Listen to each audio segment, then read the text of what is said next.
This episode of The Modern Rogue brought to you by NordVPN. Start protecting your internet experience today by getting 77% off of a 3-year plan. Go to nordvpn.com/rogue. That's $99 for 3 years of the best VPN. Yeah, just do it. Stop being so reckless. Texas, man, we finally did it. Progressive, #1 in the hood at open carry swords. You can just carry any type of blade. Yeah. Soul Reaver. Okay, how often does somebody walk in with like just double blades over And their just back? challenge you to a fight. At least twice a week. Guys, see, I knew it. I knew it. You said it didn't happen. It happens. Is there a rival school? Not anymore.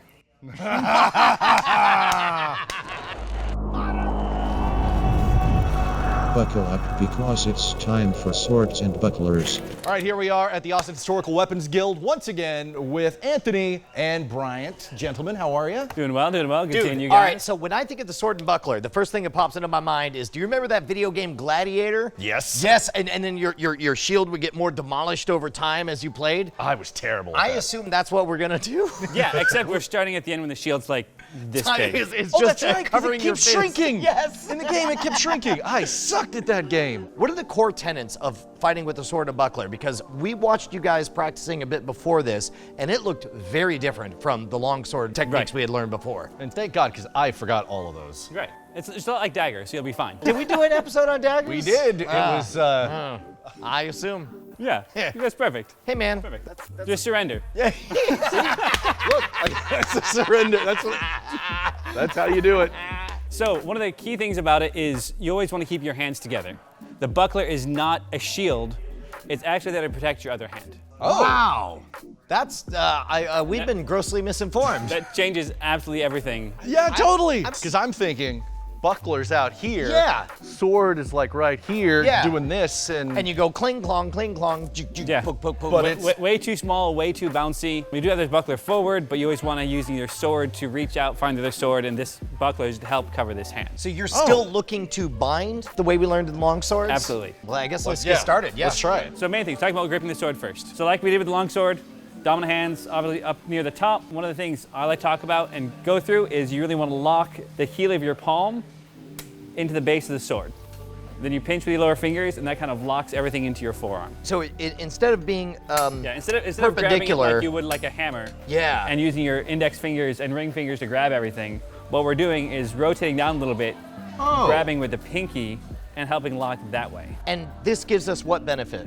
It helps lock the sword structurally into your forearm. Oh, I can feel it. It feels more like a piece of my body right now. Yes. Whereas holding it flat Holding like a it grabbed hammer. like the hammer, it kind of flops around more. Yeah, and your wrist isn't strong enough to really control Yeah. stuff. Whereas holding it the way you described, yeah. It really helps that's lock amazing. that through. So that's one of the first important things to talk about, especially because we don't have the second hand to kind of counterbalance that. So we are studying MS-133 called the Tower Fechtbuch, the Walpurgis Fechtbuch. It's got a lot of different names. It's from I'm going to roughly give you the 1320. benefit of assuming all of that was English because it didn't sound like it to me. Fechtbuch is not English. Oh, okay. Okay, Yeah, great. no. I mean, they might as well have been just a wizard incantation you spoke. MS-133 is the name everyone associates with the manuscript, and it's actually demonstrated by monks who are teaching scholars or younger men how to fight with sword and buckler. Oh, this is great. Okay, great. So there is essentially a holy text, and Yeah. we are taking the knowledge therefrom Yeah. and applying it. Monks are teaching us how to fight. This is 1320. The longsword stuff was around 1500. Dagger stuff was around 1600. And this would have been the size of buckler that people would keep on them, because Yes. a full shield is I assume, Right. too cumbersome, even Cumbersome, though it looks expensive, good. Yeah. things of that nature. Yeah. Wow. Yeah, I was kind of hoping for like a kite shield with maybe something that looked like a burning phoenix on the front with like a naked lady on it, and the phoenix said is you weren't holding a that good. snake. You got to earn that. Yeah. Okay. This one just has some guy sitting at Schlotsky's with his greasy face on it. Yeah. Maybe an Xbox controller in his hand. Perfect. And Reddit open on the side Reddit on his open. tablet. Yeah. Yeah. All right, so first thing we go into is first ward. So this is underarm, which is very counterintuitive, but it's the first position. You can think of it almost like drawing your weapon. What's interesting about this is notice my palm is actually out. So my palm is away, Got it. and my main attack is opening up this elbow and throwing the sword down from above. What? Lift up that elbow, chicken wing that elbow, Yeah. and then throw the sword straight out. So essentially what you're doing is you're hiding your whole body behind the arm and the buckler. Behind everything. And then you are Right. opening up one avenue by which the sword Right, comes which down. it comes out. Yeah. And notice, as I'm doing that, like I said, this buckler stays over this hand and keeps that covered as I make that cutting motion. Got it. If you're doing this kind of fight, you're in some kind of armor, and the no armor. Minimal, some sort of breastplate maybe if you're lucky. So why the focus you're on rich. your hands, on covering your hands the entire time? Are they particularly exposed? Yeah, because if I'm fighting like this and I swing at him, it's really easy for that hand to be hit yeah, and exposed. okay. No matter where it's coming from, that's the lead target. If you didn't have bucklers, I'd assume you guys would go in and bind like we did with the long Right. swords, okay? What is different about just the presence of there being bucklers that changes the calculus on that? Honestly, not a whole lot. It lets you step a little bit closer to make that bind. Like if I didn't have a buckler, I'd probably be out here, from farther distance trying to make those positions, and we'd be binding really here. And without the length of the blade, it's really easy to make these quick transitions through. Got it. And it leads to a different fighting style. With the buckler being able to make that protection under cover, I can step in close enough to threaten him.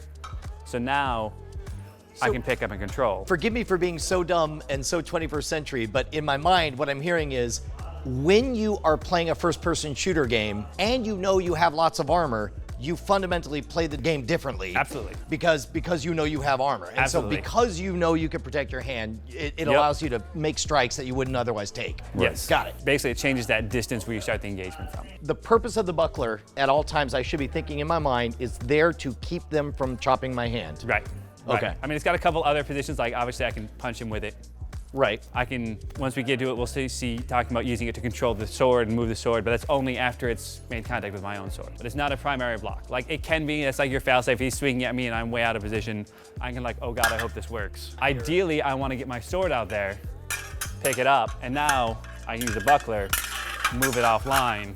Oh yeah. The posture, I'm looking at dominant foot out, palm out along the side as if I'm drawing it, covering the hand.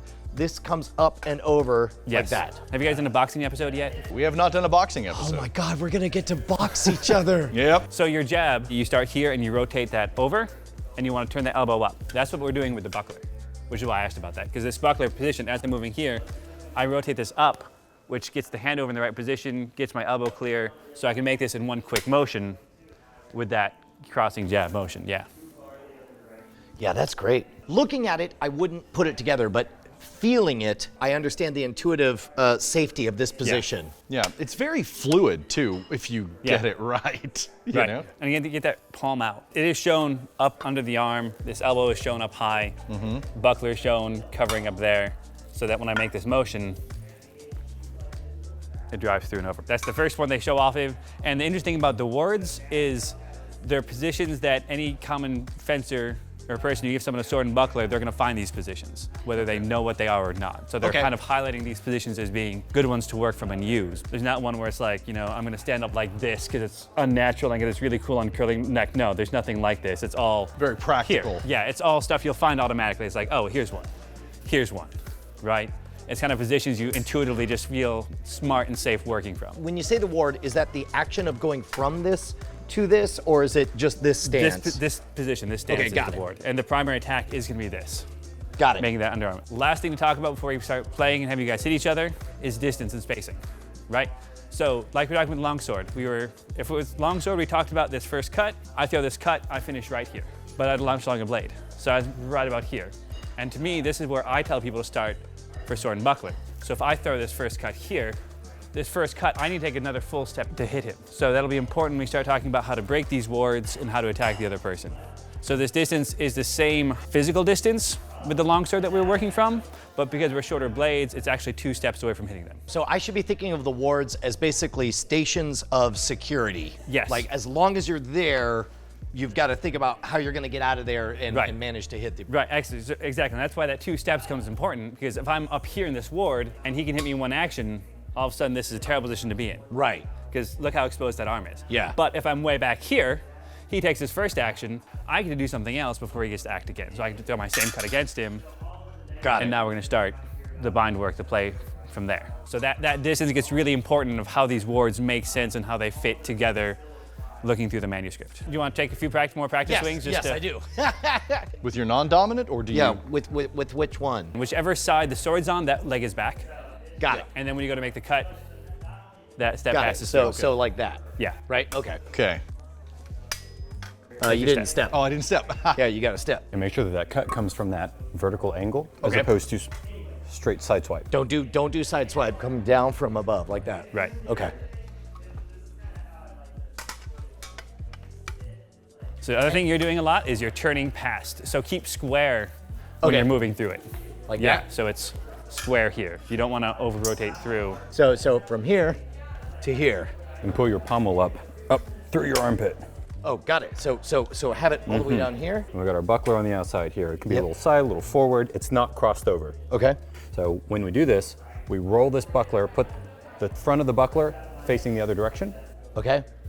and turn your elbow up. Oh gosh. And now so you lift it push that so through. high, Yeah. then it comes out. It's that- Yeah. Oh, that's great. So it should feel holstered the whole time. Yes. Yeah. And then you get to this moment, and it's like, haha, in your Yeah, face. so it's- Oh my gosh, that does make sense. Feels fluid, right? Yeah. And if you remember the concept of true time we addressed in the longsword video, your hands move first, then your body, then your foot. In this motion, I throw the sword out, my hand moves first, it pulls my buckler turning over, almost pulls my body through this motion, and the sword going forward pulls my foot out into this step. Oh, Oh, yeah. that's great. We have wards. We also have sieges. Sieges are how we break wards. And if you think of, 1300 sieging castles, they're positions we don't sit in. You don't, sit in a castle like, hey, I'm gonna knock on the door and like, hope they let me in. Like you siege, you charge all the way through and break it. I'm going to a siege, it's called Halbschild, which is fancy for half shield. Okay. So I'm gonna come up, swords at 45 degrees in all three axes. So straight up, 45 forward, 45 out. From there, cross the buckler, same thing. So I have the handle, come up, and it's gonna brace in the center of the sword. Right? So I'm here like this. Because his main attack, as we talked about, is coming from this plane. So as I step forward into half shield, I'm shutting that attack off. Got it. So he's throwing basically into my sword, whether he So wants you're to taking, or not. in the chess game, you recognize the first ward. You know he only has one move, so you're preemptively shutting off the efficacy of that Absolutely. move. To read and react and set things up. And the same thing with all the other systems we've been talking about is they all have this idea of, okay, I know what he's gonna do from this position. How do I exploit that? If he doesn't react, if I just gonna step forward, I need to be taking that second step immediately. Right? I don't just sit here, because if he sits here and waits for me to do something, this hand's open, this arm's open, there's things he can start to do. Right, So right. I need to make sure as I step in, I immediately make an attack. And you're done. So if he hasn't attacked, I keep going. One of the really interesting things about this manuscript in particular, to steal from Dungeons and Dragons, it talks about initiatives. Okay. It says so he goes into first ward. So he'll say, okay, go into half shield to break this. And it says, okay, from here, I can just stab him in the chest if he doesn't react. But it says, remember, it's his turn to act now. So just like D&D initiative, just like that chess game, we're literally taking turns reacting and moving and fighting through it. They adhere to these rules out of some sort of decorum? They're not No, rules no, so much it's as just- suggestions as to the yeah. reality of the fight. Yeah. Yeah, it's an Realistically. analysis of what happens naturally. Yeah. Naturally, there's a ebb and flow, my turn, Right. your turn, that happens. I got you. They're the first to name it. I was just making sure that it wasn't, well, did yeah. you see Trevor? He used 2 moves and felled him, and he cheated. Like, yes, it was a dishonorable battle. That's They're what just I was- saying, like, we're drilling this slowly. Don't get stuck in this mindset of, like, oh, he's really open here. When realistically, he's going to be mid-motion or attacking. So be aware of what he's doing before you just decide to, do something stupid. Got it. First ward is here, right? The sieges. Yeah. Okay, yeah, that's poking me. So what I want is you go into half shield and just let him throw that cut into your sword. Okay. Well, nearly got poked in the face, Yeah. nearly jabbed you in the eye. Yep. Woo. Sorry. It's okay. It's okay. I'm primarily thinking of Yeah, punching. Don't try to punch with it. Just throw your cut normally. Don't try to reach out and touch his sword with your buckler at all. Okay. Just normal cut. Yeah. Ah, you just poke my head. Keep that buckler over that hand. Oh, over my hand. That's the tricky part, is I keep wanting to think of the buckler like a shield, but it's not. It is just a hand protector that moves. Right. Yeah, these episodes are all about unlearning, Right? being a kid, running around in the neighborhood or With having sticks. long cardboard tubes. Right. Yeah. Or a lightsaber. Yeah. Gotta undo all of that. You must unlearn what you have learned. Okay, all right, ready. Gollum said that. Up, keep it down here. Yeah. Okay, now we're binding. Yep. And then you guys need to switch. Okay. So you need to go into half shield. Yeah, no, this is resting on here, and I feel like Yeah. Boy, it really is different, man. Wow. got Okay. Oh, no. You all right? Good to take a moment. I'm so sorry. Okay, let's be a little more or less down. eager. Basically, it's like I'm hugging a tree, and then you make this loop, and then you're holding on like that, right? But I'm very rooted, Right. is And how basically, I feel. if you push your hands together, you'll feel your shoulders and lats start bracing. When he's coming in very prominent to my space. Do I want to back up? Like that, where you just kind of catch it and turn it to the side. So yeah, move it to the side. Got it. Wow, now I get the double bind because I can feel that it's not just the sword and its position and the Right. leverage, but also the left You've got- hand is a real player in yeah, this. you start pushing, controlling. Wow, that's different. Oh, wow. Yeah, you totally deflected me on that point. Is Yeah. that what you're supposed to do? Is he supposed to do that? You son of a... Because I'll tell you what my gut tells me, and you can tell me how wrong I am. And I just want to, pop. I assume that's legit, right? You're halfway there. Okay, You're halfway all right. there. You got half of it right. So next thing we talk about something seventh ward. And seventh ward, I know we're jumping to the end. They describe it as being like the core or the heart, the center of the art. Swords out like this, buckler's holding over the top. So what we're gonna do from here, if he's in first ward, I'm gonna step into half shield. He's gonna throw his cut. From here, Yeah. I'm gonna push down into seventh ward. Oh, okay. Oh wow, yeah. So that okay, that makes You perfect were- sense. You were halfway there. Yeah. Then from here, it gets really fun. I'm taking my buckler, I'm gonna smash his buckler, and from there, trying to hit him in the face. Oh wow! And by virtue of smashing his buckler, not only will you jar his hands, but also your buckler will be there preventing him from raising his arms. Yep. So you just let him have it. Right, and it's forehand strike here. It's not anything like that. And it's important to notice this is the schlock, the shield knock, shield bash, whatever you want to call it. I'm not pressing and controlling, because if I push and control, he's able to back up. He feels me coming in and can create that pressure to control it. What this is, and do this politely, is as I'm coming through, I'm just bashing it this way. So you see it traps everything long enough for you to make this motion. Wow. It's a quick little flick, and it's not re-entering a binding thing. Yeah, it's a bash, it's a strike. Yeah. Show us the transition from half shield to... show me the seventh ward again, please. So we're up here, right foot forward. half shield, right? Right. All we're gonna do as the sword is pushing here, we're gonna catch it, step down, push it off to the side. And you can take that step forward, because that'll give you that extra leverage as you catch. This is my favorite moment when you Strike realize how linked everything is. Because once, like, I'm learning this as a standalone move, and then I'm learning this as a separate move, but then you start to feel like everything belongs together. Right. When you do it right, there's no other position but this to go to. Yeah. And it's interesting how intuitive the grip becomes, especially when you're in bind work and you realize, I can't hold it like that. Yeah. I have to hold it like this. Right. Take first ward, and I'll take half shield. You come in slow. Yeah, slow. Yeah. Slow. Okay. And then this comes down. Yep. Now you bash with the buckler into his buckler, and then you strike. Wow. Let me do the transition. I come in and bring this Yep. down. And now, Yeah. right? And you're still covering your hand and Yep. protecting Yeah, it. yeah, So yeah. that's the Let's whole do that point. again. It's All right. only once you have that control with your sword that you can release your buckler to do its own job. Right. I guess we're not going to become expert sword and buckler people in the next 20 minutes. But I'm going to guess that there are a number of different wards, and you practice transitions from all of them. Right. And in your mind, it simplifies the game to where you Right. know there's only 3 or 4 different moves possible at any Yes. given time. How many wards? 7. Oh, just 7? Just 7. Okay. And then realistically, it's not even what position they're in, what ward they're in, but where they're going to attack from. Can we just see you guys like do good sword and buckler fighting so I can understand? Because I feel like I've got the fundamentals well enough. So this is up in second ward. Okay. Up on right shoulder. First ward, All right, so sixth. pretty special. Sixth, I passed through fiddle bow. third, fifth, All right. Go up to fourth. pretty special. So this is fiddle bow here. Fourth, So it's there.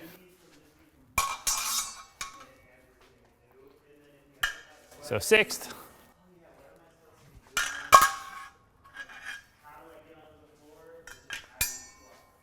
second, So third. first,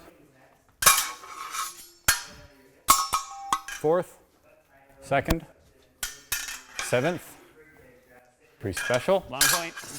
second, pretty special, He's first. way better at announcing than I am. There's that brief moment that you said first, and I was like, yes, that is the first. And it's like learning a new language. Yeah. Yeah, which one of you knows the forbidden 8th ward that you can teach me to use on He Brian? kept going into it, actually. Man, I just want to get geared up Yeah? in armor and just wail on each other. Okay. What could go wrong? A lot, but I'm ready. Less than without the armor is what I assume. Exactly.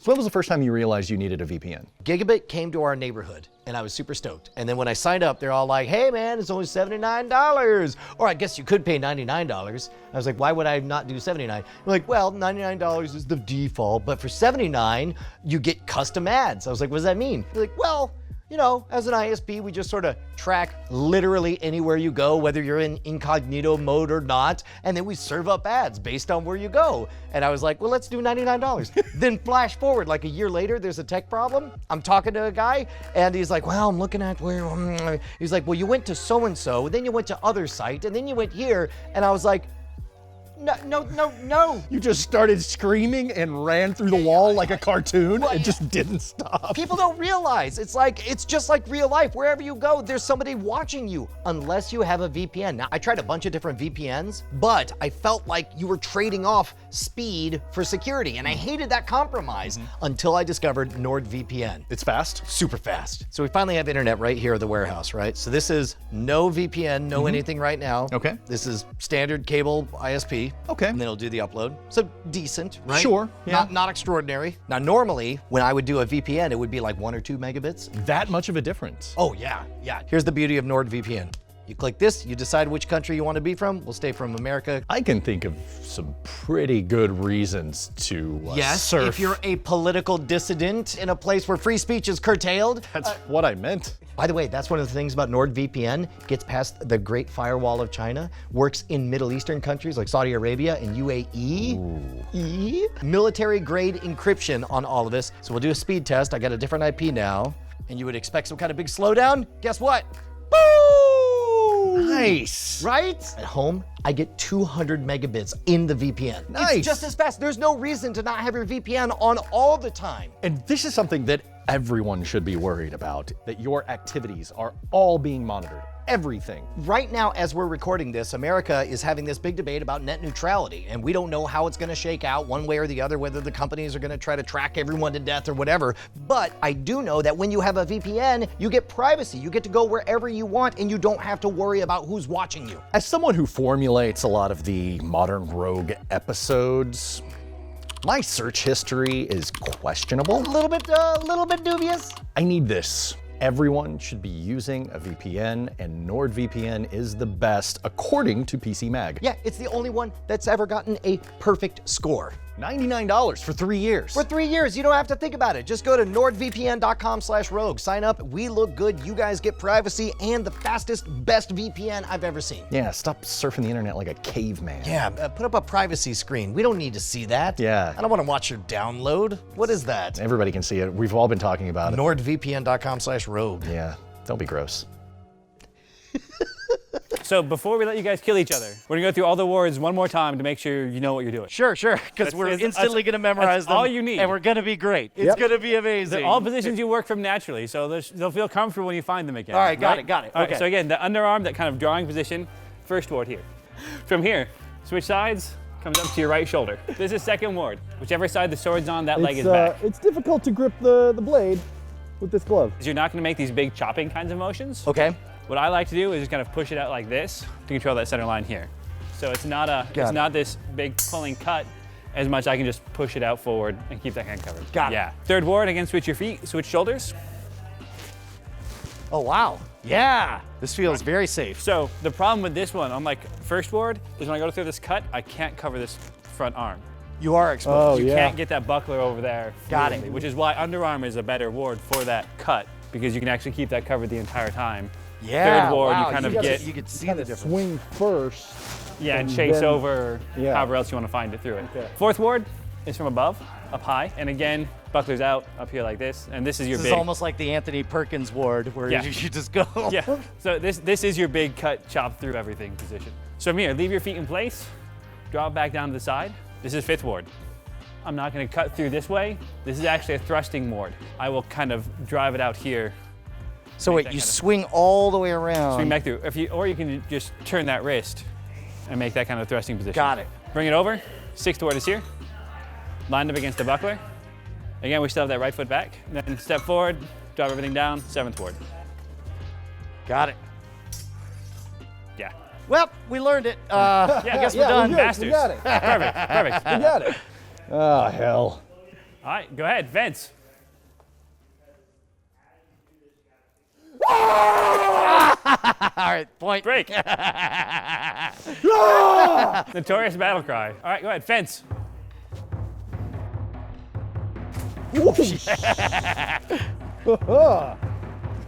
Wait, I forgot everything.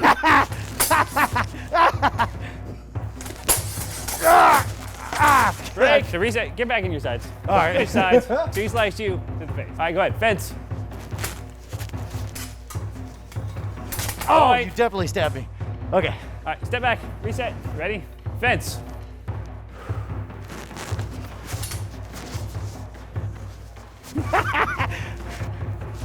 I don't know what that We're was. bad. We're not very good.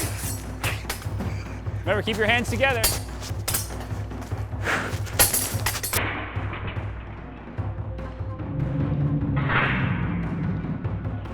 Ah, you got me. Ready? Fence.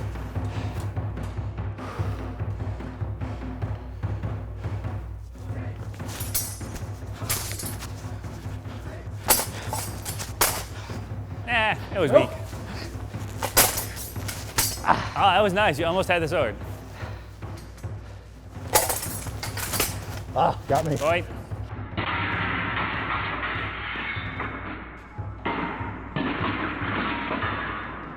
Woo. Fence.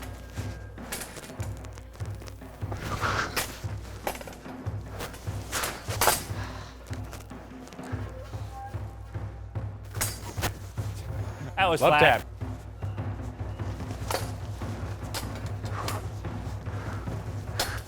Oh.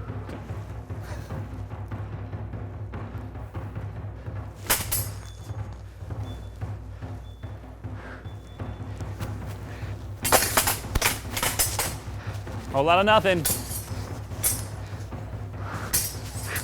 Point. Point. You got that fair and square. I just didn't have the energy. I was like, just kill me. I'm good. Are you already done? I'm done. All right. I can't breathe. Good news, gentlemen. We've reached an armistice. There'll be no more battles between our houses. Turns out we're gonna settle it over a beer.